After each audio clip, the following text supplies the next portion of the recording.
വൈകുന്നേരമായിട്ടുണ്ടെങ്കിൽ ഒരു പ്രത്യേക തരം വിശപ്പാണ് കേട്ടോ. എന്താണെന്നറിയില്ല. അങ്ങനെ സൈത്തന്നെ വിളിച്ച് എന്തെങ്കിലുമൊക്കെ കഴിക്കാൻ വാങ്ങിയിട്ട് പോയെന്ന് പറഞ്ഞു. അച്ഛൻ വന്നതിൻ്റെ സന്തോഷമാണ് കേട്ടോ തേജുവിൻ്റെ ഈ കാണുന്നത്. സായത്തേട്ടൻ വന്നപ്പോൾ അത് ഒരു കയ്യിൽ കഴിക്കാനുള്ളതും ഒരു കയ്യിൽ എനിക്കുള്ള പണിയായിരുന്നു. പിന്നെ സർപ്രൈസ് ആയിട്ടാണ് കേട്ടോ ഈ ഒരു ഐറ്റം കൊണ്ടുവന്നത്. വേറെ ഒന്നല്ല, സൂഫി മന്തിയിലെ മന്തിയായിരുന്നു കേട്ടോ. ഇത് പ്രതീക്ഷിച്ചിട്ടുണ്ടായിരുന്നില്ല. അങ്ങനെ അത് എല്ലാം കെട്ടിപ്പേറി ഞാൻ അടുക്കളയിൽ എത്തിയപ്പോൾ സായത്തേട്ടന് ചായ ഇട്ടപ്പോൾ പറഞ്ഞു എനിക്ക് ചായ വേണ്ടാന്ന്. അങ്ങനെ ഞാൻ പിന്നെ അത് കളയാൻ പറ്റില്ലെന്ന് വെച്ച് ഞാൻ അങ്ങോട്ട് കുടിച്ചു.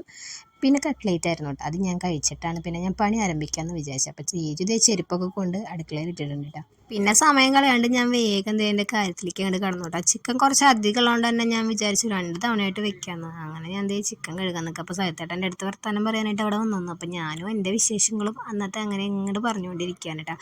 ഒരാൾ അപ്പുറത്തുനിന്ന് ഇങ്ങനെ വർത്താനം പറഞ്ഞ കാരണം എനിക്ക് എൻ്റെ ജോലി എളുപ്പമാവുകയും ചെയ്തു. അങ്ങനെ സഹിത്തേട്ടൻ്റെ കുളിയൊക്കെ കഴിഞ്ഞ് വന്ന് പിള്ളേർക്കുള്ള ഫുഡൊക്കെ വിളമ്പാനുണ്ട്. ചന്തോന് പിന്നെ ചിക്കൻ കുറച്ച് നുള്ളിയിട്ട് കൊടുത്തിട്ടുണ്ട് കേട്ടോ.